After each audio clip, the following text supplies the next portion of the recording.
Alright everybody, welcome back to Skyway Classics YouTube channel. Coming to you on this lovely Friday afternoon in our 1965 Pontiac GTO convertible.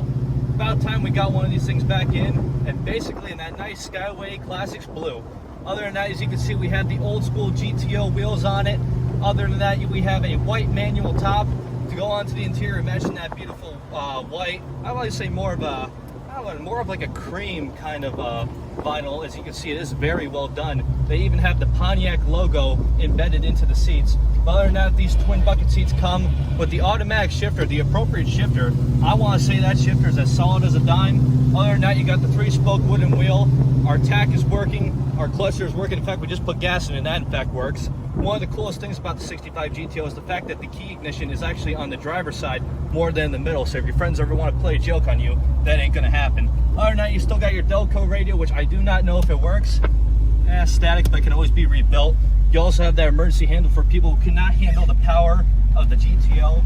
Anyway, let's move on to the engine bay now, featuring a 389 tri-power motor painted in that beautiful Pontiac blue. And for those of you who don't know what tri-power is, that has 3 carburetors coming from the intake, which now we can open it up a little bit, scare my passenger. Didn't do a lot, but you know what? Older cars need to be loved, they need to be driven, and of course, if you're a Pontiac fan, this is the way to do it. Other than that, now we're going to enjoy our ride and then get her back on the lift, so please stay tuned to see the underneath.